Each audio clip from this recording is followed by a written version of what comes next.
Hello everyone and welcome to the Gaming Creepypasta Iceberg Part 4. This will be the last Gaming Creepypasta Iceberg video before we do the complete Creepypasta Iceberg. This video will take a little time to make, so we have some more iceberg content planned between now and then. Now, let's get right into the video.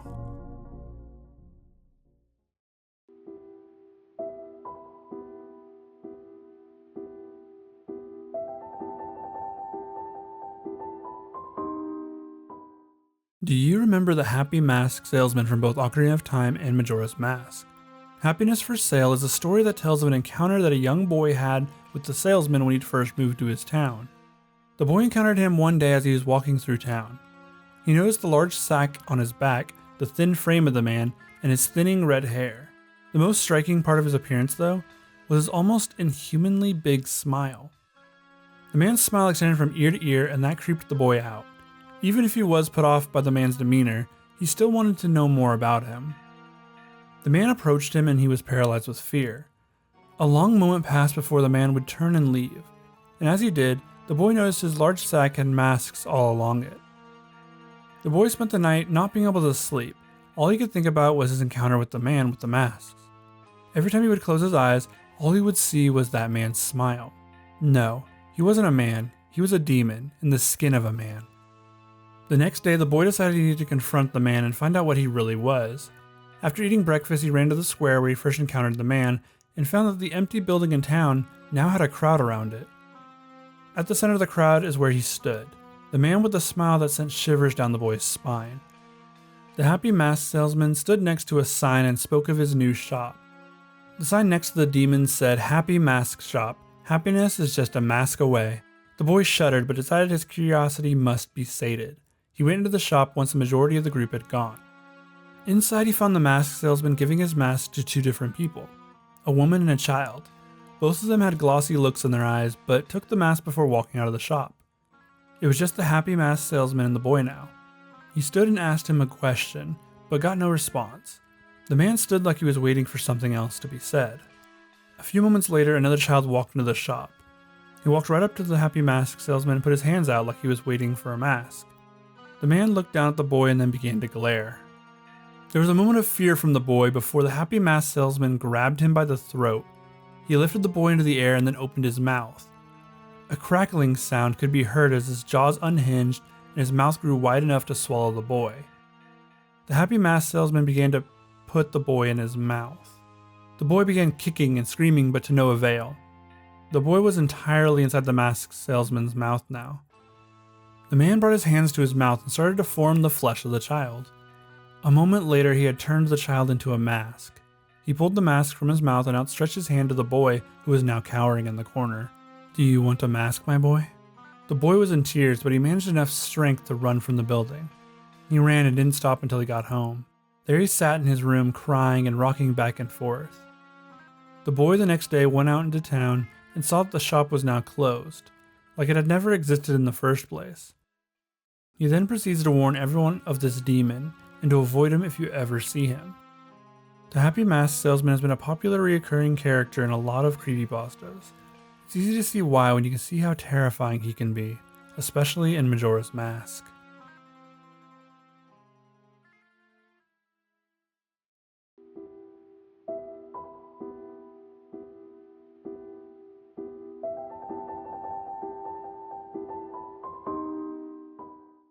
The Shadow Temple in Ocarina of Time is one of the most terrifying dungeons in a children's game.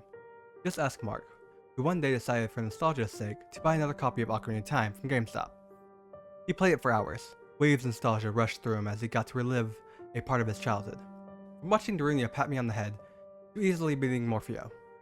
But then came the Shadow Temple. Mark had always hated the Shadow Temple, not because of the Re-Deads or Bongo Bongo. No, he hated it because of the mini-boss, Dead Hands. Never understood it as a child. All Nabai said was it had infinite hands. After he drained the well in Kakariko village, he discovered something strange at the bottom. A single dead hand. Something he didn't remember being there as a child, but it had been 30 years. Letting it grab him, he was instantly transported to the dead hand's boss fight. During his fight, he remembered something his dead friend told him. Let all four hands grab you at the same time and something crazy happens. Which he did, but nothing happened. Well, until he grabbed the lens of truth, and the description said, "Come back here in 30 years.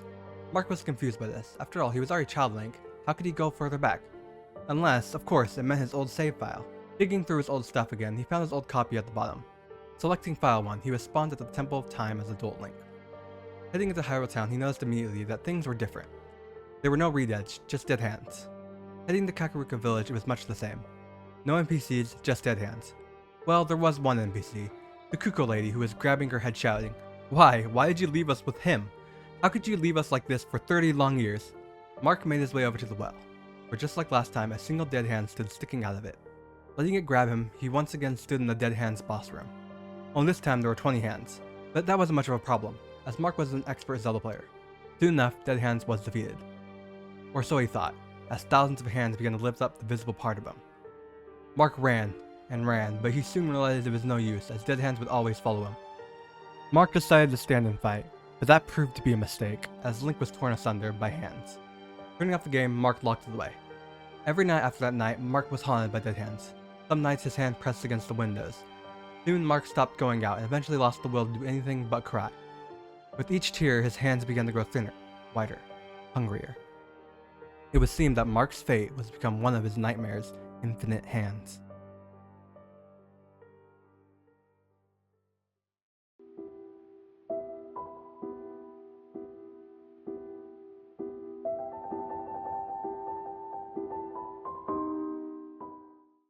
Misfortune is an obscure and lost Game Boy game. No physical copies of the game exist and no one has found a ROM. What people do know of the game come from personal accounts of the game and some screenshots. Of the people who have played it, they consider it to be one of the scariest games they've ever played. In the game, the player plays a young boy trapped inside of a gothic building. After searching the building for a while, the player will come upon an entity. He claims to be an all-knowing being that exists within every fabric of reality. The being then poses a question. Do you want to challenge me? Answering yes will start the maze portion of the game. The player must make their way through the many mazes in the game. One of the more popular ones is a maze where you must make your way through 4 cabins. The text box before any of the trials in the game will say, "Choose wrong and misfortune will befall your loved ones." Choosing the wrong one, failing a riddle, or just making a mistake in the game will lead you to the game over screen. A more detailed model of the entity in the game will appear on the screen with the words in the text box saying, "I am God here." The side effects of the game were reported heavily in the late 90s. Players reported feeling depressed and a feeling of dread after seeing the game over screen. The players that reported this in the forums would sometimes go inactive altogether after posting. If you were to look for the game, you would most likely not be able to find it. The game is actually said to be hidden inside other popular Game Boy games. You can find the game hidden in some games like Legend of Zelda, Link's Awakening, Pokemon Red, and Spud's Adventure. Finding the original game is almost impossible at this point. If you do find it, the game comes with a warning. You may experience the best horror game of your life, but you will also experience the misfortune that comes with it.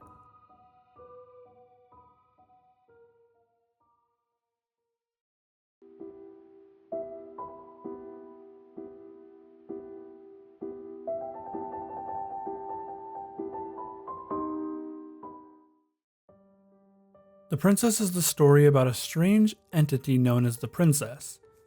This entity has the ability to appear in any video game that they please and interact with the player. The player is advised that if they ever see her, they need to turn off the game. The princess can travel into any game she wishes. Once inside, she'll begin to change the game in different ways. Usually the things she'll change are pretty easy to recognize. They also corrupt the game in unforeseeable ways. The princess may enter any video game she wants, and anyone can see her. Though she usually avoids online games and the newer stuff. She prefers older titles and N64 games, with an apparent fondness for Ocarina of Time. The story of the princess starts with the author talking about an untextured and weird-looking NPC that he found in The Legend of Zelda Ocarina of Time. She had red hair and wore a white dress. Both of these would become staples of her character. The most striking thing about her, though, wasn't really something she had, but rather what she didn't. The princess was faceless. When the author tried to interact with her, he was knocked back like Link had hit an enemy. This led the author to believe that she was an enemy of some type. She persisted in that same spot until he left the area. When he returned, she was gone. The author would run into her a few more times while playing through the game. The very last time he would run into her, He finally got some dialogue out of her. She said, "He's not moving anymore." What? Are you sad? Happy? I really can't tell. Looks like you're coming around. That's an unpleasant mask. Along with the dialogue box was a high-pitched screeching sound. The princess's character model was also shaking in place. The author immediately left the area. Following this event, the game was becoming less and less stable. Finally, the author would make his way to the marketplace where all the NPCs were acting strange. After talking to all the NPCs, the screen would flash and show the princess entity along with the "Re-Dead" scream. The author finally reached over and shut off the console. He would then put away Ocarina of Time for a while. When he did get around to playing it again, the game seemed normal. This was one of the stories that revolved around the princess, the entity that haunted a multitude of video games. The story goes into length explaining her backstory and what she's capable of, and also introduces the Princess Society. But I'm going to hold off here as she really deserves a full video. So remember, friends, if you see her, turn off the game.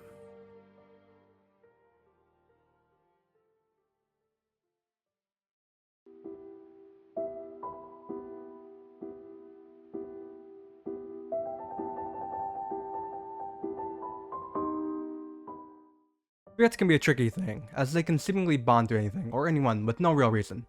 Just ask the author, let's call him Percy for the sake of flow, who after saving up enough money to buy an Xbox 360 plus some games soon finds some weird things happening. It starts off with some small things, like the game's getting easier when he yells at them, like in Borderlands. Visual glitches in the title screen of Blaze Blue.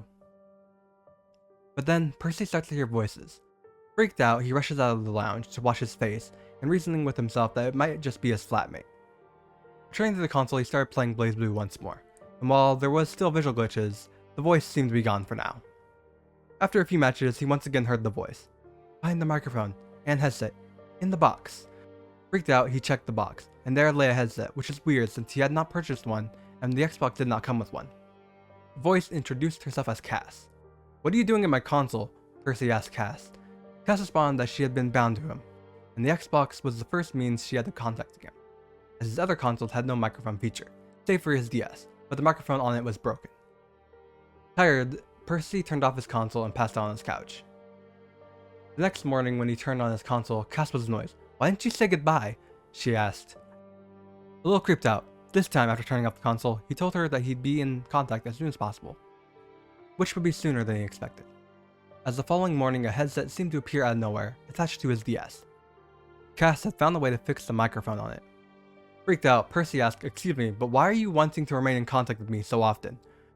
Her response sent chills down his spine. "You've had a hard time with your life, haven't you? You've had nobody to talk to all your life, right?" How did she know? He never told anybody. Turns out, they can see each other's memories, something he'd experienced soon, as he started to see her memory, specifically her death, where she was stabbed by her employer and left bleeding on the ground, before he stuck something into her head, leaving her an empty shell.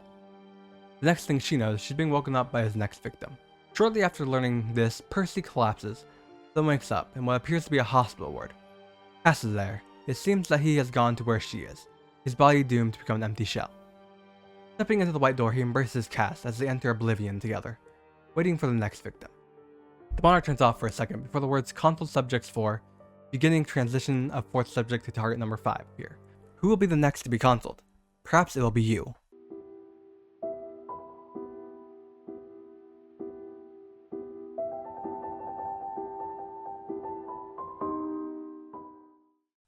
The internet has really made sharing video games a lot easier. With just a simple button press, you can share what you are playing with the world. But things were not so easy a generation ago. People would have to meet face to face to trade games with other like-minded people. During such meetings, would-be programmers would trade games that they had made themselves to get their game around. The good ones would find themselves in the collection of aficionados across the countries. Pale Luna was not amongst these games, never making it out of the San Francisco area. All known copies have been long disposed of. All computers that ever ran the game now touch this buried under layers of Philoth and polystyrene. The reason for this being its rather obtruse design. A text-based adventure, Pale Luna would open up on a blank screen. Except for the text, you are in a dark room. Moonlight shines through the window. There is gold in the corner, along with a shovel and rope. There is a door to the east, command. The game was described as unplayable, with the game only accepting a few commands. after which the player would be presented with the following. Reap your reward. Pale Luna smiles at you. Then the game would give you the option of going in one of three directions, with only one of the directions being the correct one. If you went in the wrong direction, the game would freeze, forcing you to hard reset your computer. But even if you did go in the right direction, the game would just give you the same text with different directions to go in. Most people only got a couple screens in before deciding it wasn't worth the time, and threw it away. That was until a man named Michael Nevins decided that there was probably more to Pale Luna than met the eye. And after a lot of restarting his computer, he finally got new text. Pale Luna smiles wide.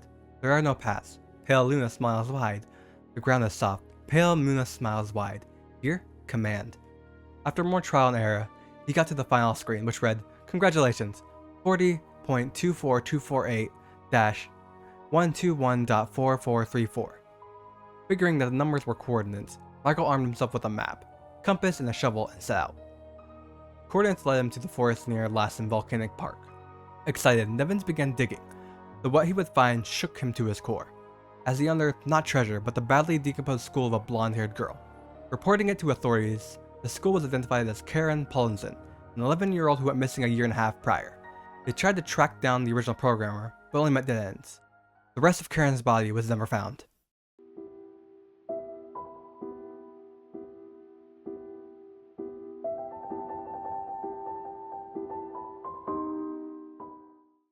This is possibly one of the weirdest creepypastas I'll cover. Not because the creepypasta itself is weird, but more so about its origins and why it exists. The true story of the theater is a pseudo-sequel to the original creepypasta, The Theater. The author starts by saying that the person who wrote the original story embellished a few things and then proceeds to debunk the story. The first thing the author does is change the spelling of the title, from theater, how it's spelled in the US, to the European spelling. The theater is then given a developer, Solida Software, who are an English-based company. The story then talks about how the gameplay of the game actually worked. The author explains that each movie poster in the hall represented a minigame that you could play. The player would walk over and click one before entering the theater to play the minigame.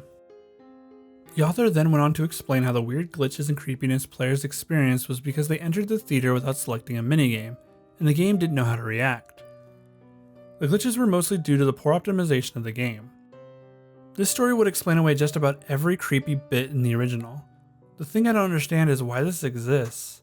It's not really a sequel since it's not furthering the overall story. It doesn't add anything. If anything, all it does is detract from the original story.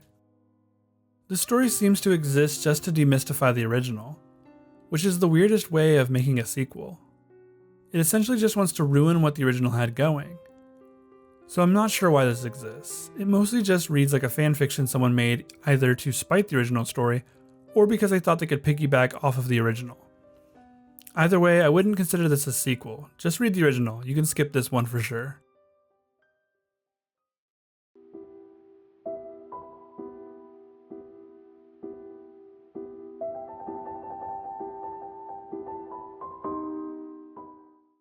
Before the release of the Hyrule Historia, the history of The Legend of Zelda was an elusive one.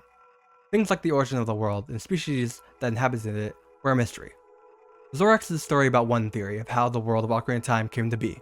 Zorrax was a disease that claimed the lives of the family of the author. First his mother, then his recently turned 17-year-old brother, and finally his father.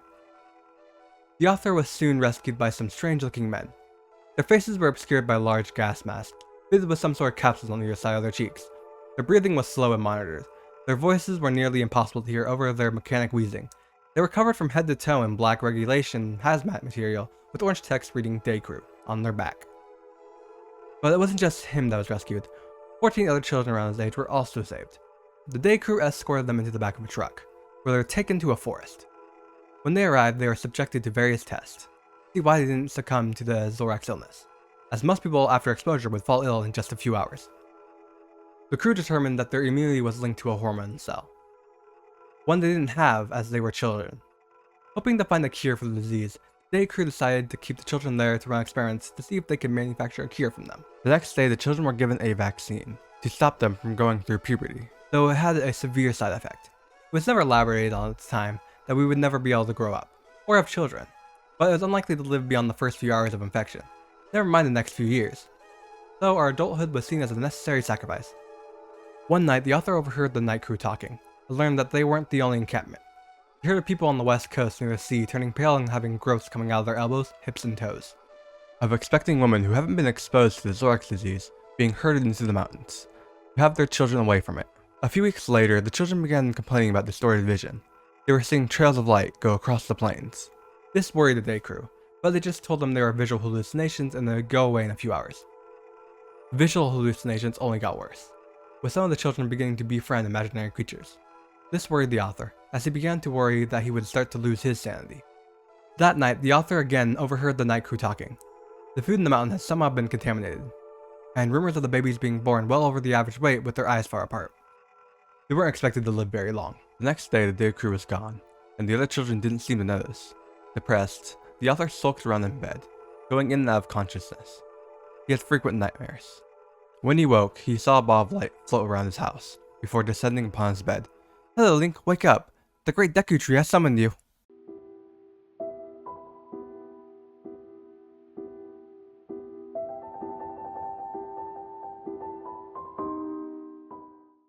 Zombreon is the story of a guy who decided to try a beta version of Pokemon Gold on the Game Boy Color.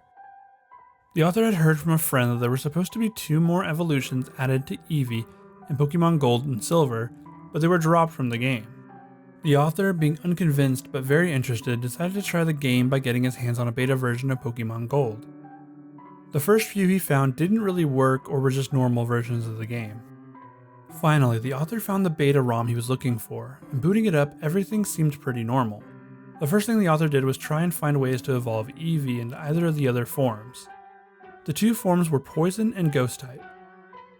The author decided the easiest way to do this would be just to play the game through and see if he could figure it out along the way. He ended up finishing the game, beating the Elite Four, and conquering Kanto. Even after all of that, he was no closer to finding out how to evolve Eevee. As for the game itself, being a beta, a few things were different. Some of the locations, dialogue, and NPC locations had changed, but overall it was pretty similar.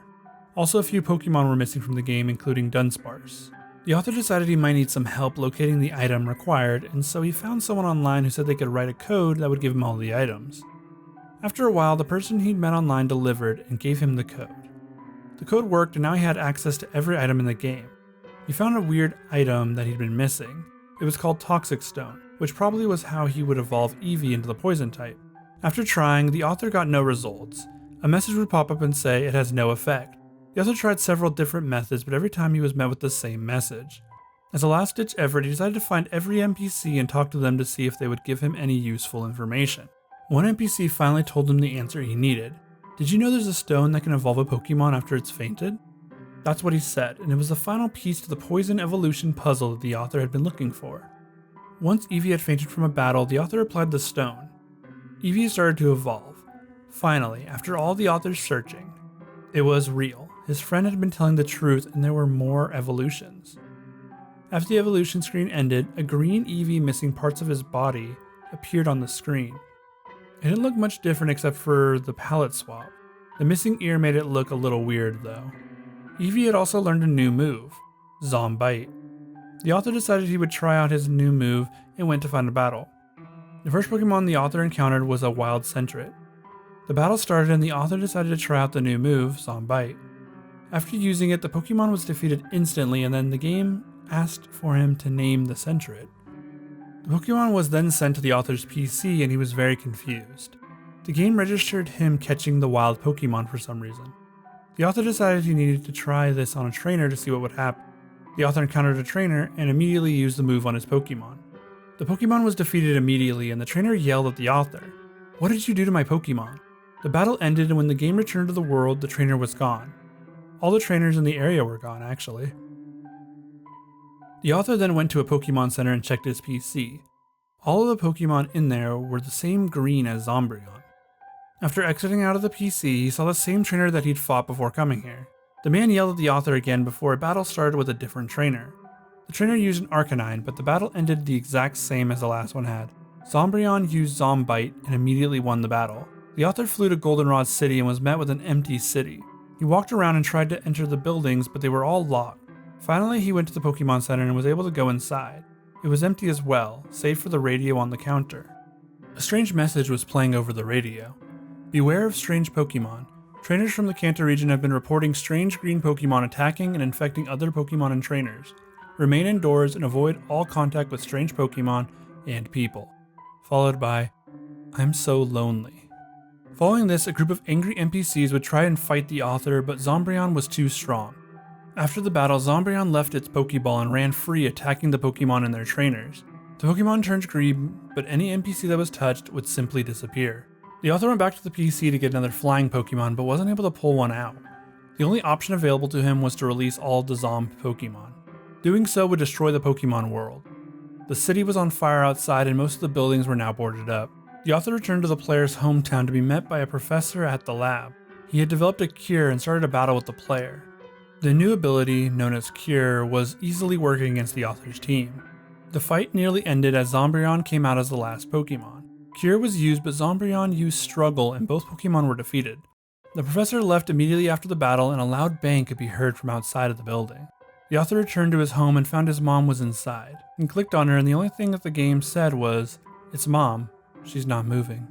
The game then ended with a loud beep and then the emulator froze. Trying to run the game again would freeze the emulator.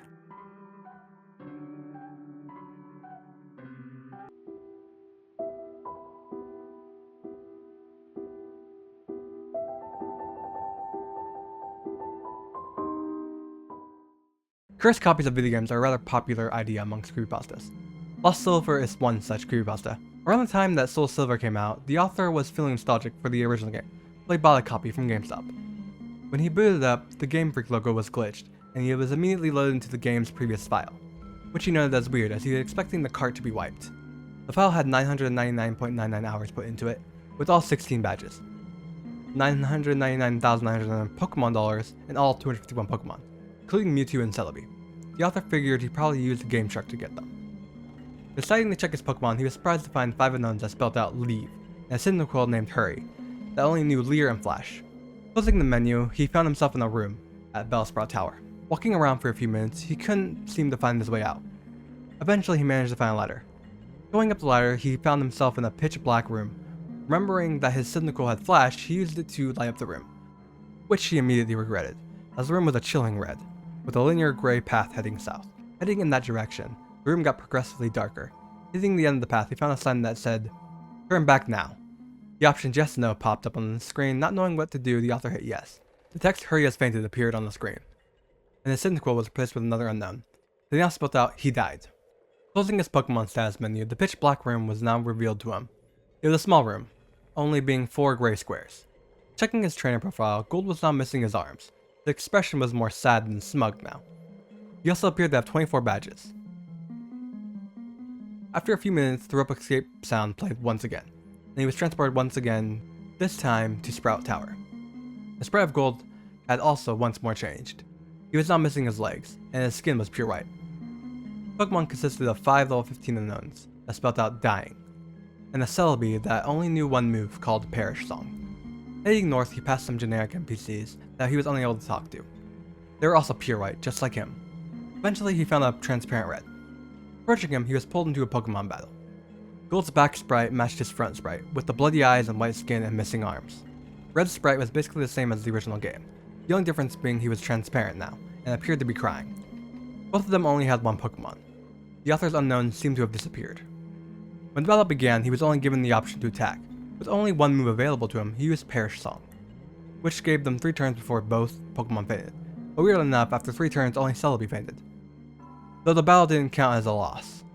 On his turn, Pikachu used Destiny Bond, with the text "Pikachu has died" appearing before he was awarded the victory. Red's sprite showed back up before he was beheaded.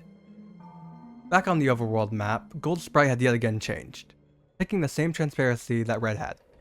Checking his profile yet again, all that remained of Gold was his head. With 40 badges now, and level 20 unknowns, now spelling "no more," transporting once more, it appeared that he was now back in his room in New Bark Town. Unable to interact with anything in the room, he decided to leave through the southern door, but to his surprise, he just passed right through it, straight into a black void. Going south, he eventually reached a white area, and Gold's sprite turned black and transparent. During his journey south, he finally encountered something. It was a regular Gold sprite. Talking to him, he said, "Goodbye forever." The text "?" Nightmare appeared, and for the final time, the rope escape sound went off, and he was pulled downward, back into the small room from before. His sprite was now completely gone, and he now had 0 badges. The unknown is now spelling, "I'm dead." Going back to the overworld, the room was then covered by the same grey blocks as the walls, which spelled out RIP. The room was a grave. Gold had been dead the entire time. Presumably, his death occurred a few years after his victory over Red. Gold was a young trainer, and despite his success, couldn't escape the inevitable fate of death, and was eventually forgotten by the next generation. The author was unable to get the game to work after that, trying a few times to reset it before giving up.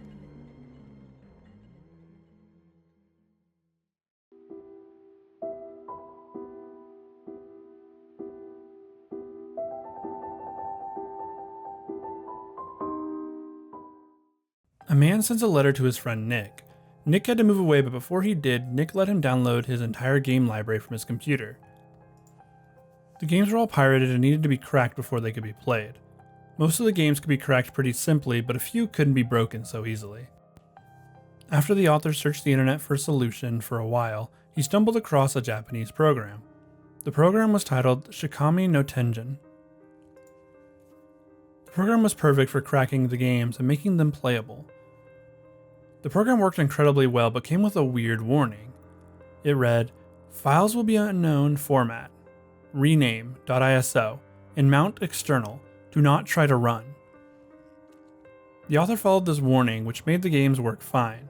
He was able to play through a ton of games that he would have missed out on otherwise. He played Skyrim, Civilization, and StarCraft 2. He did wonder though what would happen if he ran the files before mounting them. The first game he tried to run without mounting was Portal 2. The game started mostly normally until he got to that title screen. Portal 2 looked darker. Shell's body was strewn across the ground with her body crumpled in an unnatural way. After starting the game, the author noted how much darker in tone the game was and how there was a layer of fog covering the ground in every level. This happened in every game he tried to run in this unknown format. Serious Sam HD was darker and bloodier, Civ 6 had some questionable content added to it. When the author went back and mounted the games as ISO, they ran perfectly again. It would only happen when the games were run in the unknown format. This meant that the program itself was somehow corrupting these games. The author then ran a movie through the program. It ran the movie mostly normally, but eventually the movie started to show darker imagery in the background, mainly of a violent nature. The author deleted the files from his computer and set out, as he put it, to show the world how truly dark a place it can be. The story ends with Nick getting a letter from his friend and explaining that his friend was found hiding in a bunker. He had committed several acts of violence and was hiding away with stuff to make bombs and poisons.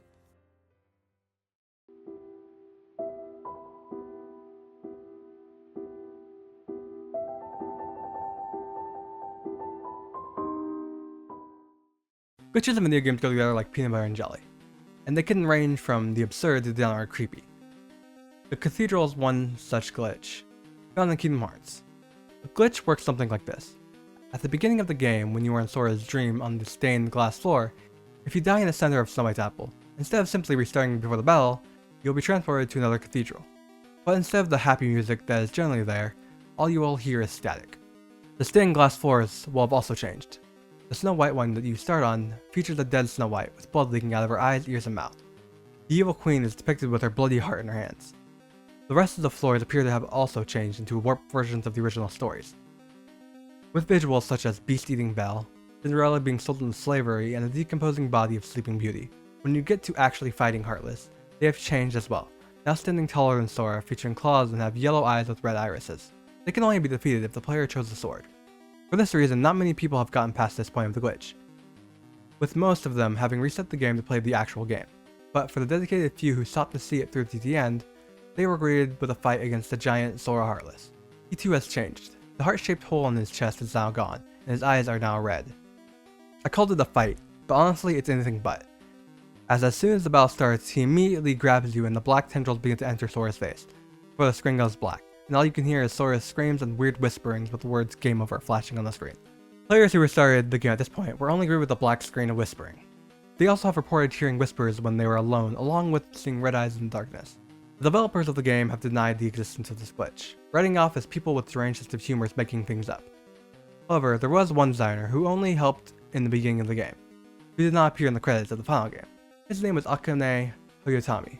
and as stated earlier, he only worked on the beginning of the game, leaving after that section of the game was done. After he left, he reported seeing creatures following him, creatures with red eyes and yellow irises. These reports were ignored by the police as the ravings of a madman. Shortly after, he was found dead in his house.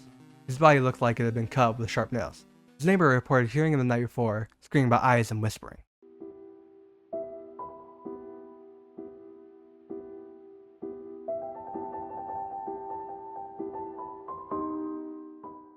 So anyone who's been on the V board on 4chan probably knows about Mr. Bones' Wild Ride.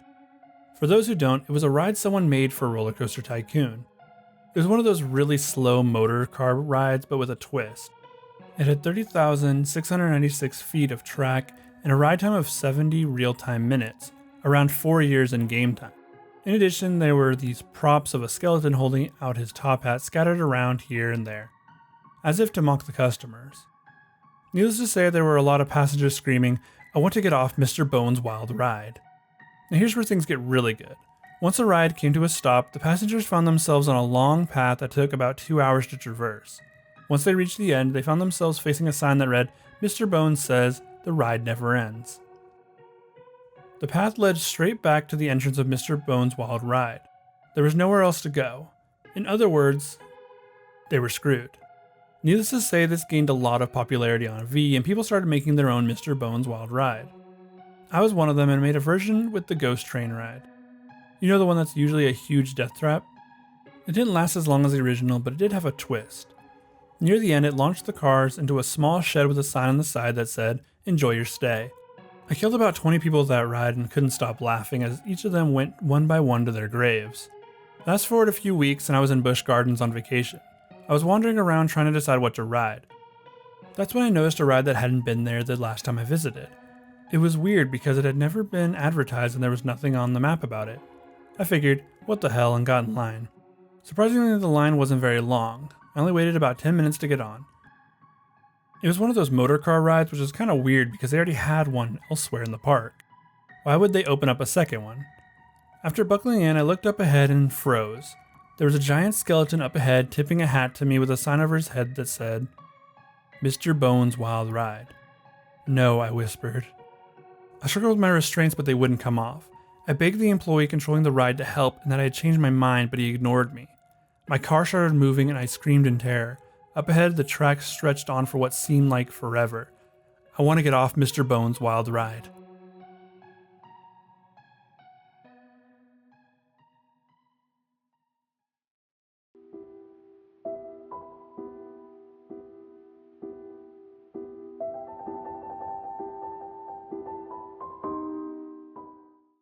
Summer camps, those horrible places that your parents force you to go because they don't want to deal with you for the summer.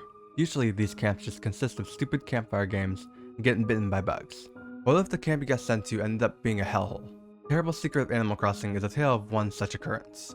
Billy was an 8-year-old child who was sent to a summer camp by the name of Animal Crossing. A camp he's never heard of, but it was cheap and they were broke. The camp even sent them their own cabbie, so after tossing his suitcase in the back, he was on his way. The ride over was mostly uneventful, with the only thing keeping him awake the occasional small talk from the driver, which usually consisted of some sarcastic remarks about the camp. When he arrived, the cabbie drove off before he could grab his suitcase. So now here he was, at a strange camp with nothing but the clothes on his back. Heading into the check-in station, Billy was greeted by the strange sight of a giant pelican behind the counter. Billy figured that was some weird gimmick that the camp did. Talking to the pelican, he was informed that Tom Nook had a special interest in setting up his cabin. Throughout her little speech, Billy noted how rehearsed it sounded. When he arrived at his home, he was shocked at what he was given. There was nothing in it aside from some cardboard and a radio that barely worked. Furious, he made for the admissions office, but before he could really get anywhere, he was chased down by a man in a raccoon costume, Tom Nook. Nook informed him of his purchase of the shack and how he owes him money, then forces him into a part-time job at his shop. After his first forced work day, Billy notices that he's the only camper. Starting to panic, Billy runs for the gates of the camps, but finds they are blocked by human-sized guard dogs. Begging the guard on the right to let him out, the guard doesn't budge, just telling him that he should be working his part-time job. Billy comes to the conclusion that everybody here is a part of this. He realizes that he is trapped. Throughout the next week, Billy is forced to work from sun up to sundown for Nook, with only a promise to be paid. With only a few oranges to eat, he begins to starve. Then finally he is given the chance to send for help when Tom has him send a letter to a resident. Instead, Billy tries to send a letter to his mother, telling her what is going on. It unfortunately doesn't work out how Billy wants it, as when he gets the letter back from his mother, it's clearly not from her. More days go by without being paid, and with no pay means no way to pay off his debt. One day, a new resident shows up. His name is Pate. Billy winds up befriending this new resident, as unlike the other residents, he doesn't act like a zombie, and isn't an asshole to him. Feeling like he can confide in Pate, he secretly sends him a letter at night explaining everything. Unfortunately, the next day it seems Pate has changed, acting the same as other residents. After this interaction, he is waved over by the mayor, who tells him that the mayor is always watching. Billy comes to the realization that all of this is being coordinated by Nook, and that he can only rely on himself. Confronting Nook the next day, he is laid off as Nook no longer has work for him. Forced to find a way to escape, Billy comes up with a list of things he needs to do to escape. While biding his time, he starts to dig up fossils to sell to Nook. With the money, or should I say bells, he buys a costume to secretly fish, to stock up on food for his escape. While he's digging up fossil, he winds up finding some weird statue, which he finds himself unnaturally curious about. After a few months, Billy manages to pay off his debt to Nook, which he uses to upgrade his shop. While at the shop, Tom forces Billy to upgrade his house, forcing him back into debt, so he goes back to digging up fossils and geoids, which he has become obsessed with. Residents come and go for no reason. One day, Billy sees a bottle floating in the sky.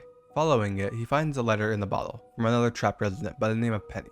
After a few days of sending messages back and forth, including maps of their camps, which are identical, Billy gets the idea to send messages in different directions, to see how many people are trapped here. The next day, messages come flooding in, from kids who have been here ranging from a few weeks to years. They also send maps of their island to Billy, and just like Penny's, it is identical to his. That night, Billy goes behind the museum and puts together the maps. What he finds brings him to his knees. They are on an island. They are all stuck on an island. Billy forms another plan to steal a boat to escape. The first thing they need to do is monitor Nook to see how he gets from one camp to another.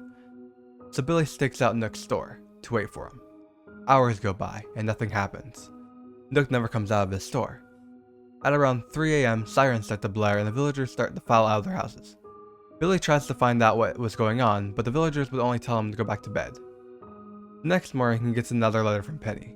The blares from last night were because Penny broke into Nook's shop, found some secret tunnels, and then broke into Nook's house. She even managed to steal his personal notebook, which she sent his way.